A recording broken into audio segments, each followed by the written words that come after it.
Bonjour et bienvenue dans ce nouveau tuto. Ça fait longtemps que j'en ai pas fait de tuto. Vous êtes plusieurs à l'avoir remarqué, m'en avoir fait part.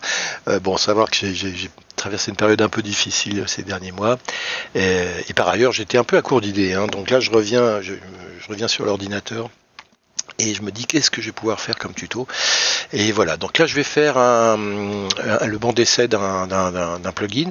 Si vous avez des idées, j'ai l'impression que j'ai tout couvert sur Final Cut, mais si vous avez des idées à me suggérer pour des trucs, des interrogations que vous posez sur des domaines avec Final Cut Pro X ou avec Motion d'ailleurs, ou avec eMovie, hein, faites-m'en part et je ferai des tutos maintenant que je suis reparti. Hein. Mais bon, donc aujourd'hui on va s'intéresser à un plugin qui s'appelle Kinetic Typography, qui est d'une boîte qui s'appelle Premium VFX, disponible sur la plateforme FX Factory, je vous en parle souvent, et je vous mets le prix sur la vidéo, et on va regarder tout de suite, c'est une série de titrailles un peu animés, assez sympa, qui peut vous permettre de créer des titres, un habillage sympa pour un film, pour votre film, et pas très cher. Regardez, on lit un peu pour voir un petit peu ce qu'on nous propose, il y a une vingtaine de modèles. Là j'en ai utilisé 4, regardez celui-là, plus celui-là ici, puis après tout ça est personnalisable à la fois en animation, en position, en texte évidemment, en couleur, etc. Donc il y a pas mal de trucs assez sympas, je trouve, produits par Premium VFX. Et on va s'amuser à en ajouter un pour vous montrer comment ça marche. On va par exemple prendre, je sais pas, hop, celui-là. Hein, allez, on le pose là. Par exemple celui-là, on va le raccourcir un petit peu, qui ne dure pas tout le long du texte d'abord. Alors on va par exemple mettre, au lieu du texte, hein, il y a 3 cases de texte. On va mettre par exemple film. Au lieu de présent, ça va mettre réalisé. Et le troisième truc ici, vous mettez votre nom si vous réalisez par vous-même, ou alors ici je vais mettre le mien, je vais mettre de webs, par de webs, hein, réalisé par ici, de web. Donc là j'ai un début, vous voyez, de personnalisation du truc. Maintenant les couleurs, on va essayer de mettre des couleurs un peu plus dans les rouges, allez hop, pour s'amuser. Donc ici par exemple je mets un rouge bien pétant, à la place du bleu pardon.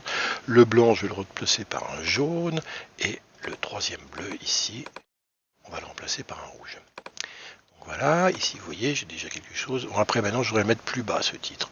Bon bah écoutez, il y a plusieurs solutions, il y a les on-screen control, mais voyez, je suis sur le général, la position générale, donc c'est pas ligne par ligne, je peux, vous voyez, descendre ici comme ça.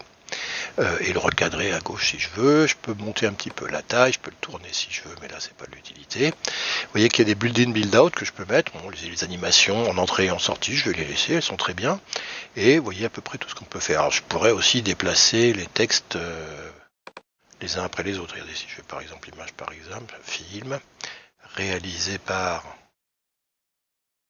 de webs, si je veux les écarter un petit peu, par exemple le réalisé par, je peux bouger aussi le tracking, changer un peu l'écartement, voilà, comme ça, et la position, je peux le resserrer comme ça, ou au contraire écarter, etc., ou bouger sur la gauche. Donc on peut aussi mettre des ombrages, une petite ombre, de manière à pouvoir bien lire un petit peu, et angle et opacité. Vous voyez ici, c'est un peu gros. Je fais une ombre longue ou une ombre courte. Est-ce que vous préférez ombre courte ou ombre longue? On va voir avec l'opacité ce qu'elle donne. Je préfère l'ombre courte, c'est pour que les LED se détachent mieux du fond, hein, c'est juste ça. En distance et tout ça, ça va. On peut aussi ajouter un glow.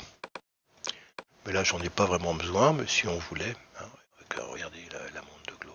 Je vais m'amuser à... Hop, la taille également. Mais je trouve pas ça très joli.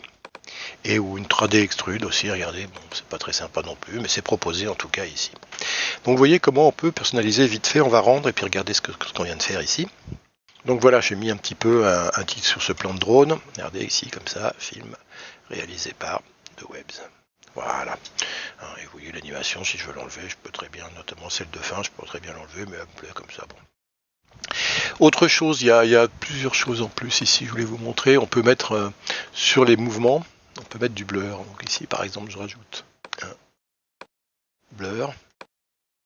Et on va le rendre, c'est un peu long à rendre.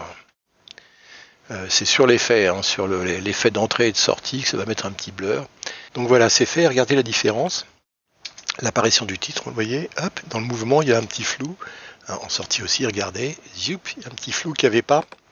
Si je supprime ça par exemple, regardez ici, vous voyez l'apparition du texte, elle se fait tout de suite en net, alors que si je remets hop, le truc, Regardez le texte, l'apparition du texte, vous voyez, il y a du mouvement, un petit mouvement de flou comme ça ici. Donc voilà, je trouve ça sympa, cela dit. Il y a un autre truc qu'on peut mettre, c'est qu'on peut jouer sur le background, sur l'image de fond. On peut, par exemple, la mettre en noir et blanc ou lui ajouter des effets pour que le titre ressorte mieux. Dans ce cas-là, on met ça par-dessus encore une fois, à la longueur, mais on va le mettre au-dessous, juste au-dessus du titre comme ça. Et on va, alors là on est en noir, pourquoi? Parce que blend mode normal, il faudrait que je me mette en, pour ajouter. Voilà, je retrouve une lumière à peu près normale. Et maintenant, je peux rajouter du blur sur le fond, c'est-à-dire bleurer le fond. Regardez ici. Ça se dose encore une fois, mais ça permet de mieux sortir la titraille, les petits titres, comme ça, en bleurant un peu le fond. Je peux aussi le mettre en noir et blanc pour faire ressortir aussi le... Je peux additionner les deux, je peux jouer sur le contraste de noir et blanc. Voilà, ça aussi c'est une manière de... Moi j'aime pas trop, mais bon, on peut s'amuser également, vous voyez, pour faire ressortir le titre, à jouer sur le background, le fond. Pour finir, regardez donc ce qu'on peut faire avec, très rapidement, avec cette petite valise de titres comme ça, qui propose des choses... Des petites animations de titres et des petits titres assez sympas. On peut changer les polices, on l'a pas fait là, mais on pourrait le faire bien évidemment. Tout ça est réglable et regardez, ça crée des petits trucs. Bon, ça permet de bien habiller un film assez rapidement. Voilà, c'est tout pour aujourd'hui. Merci et à bientôt.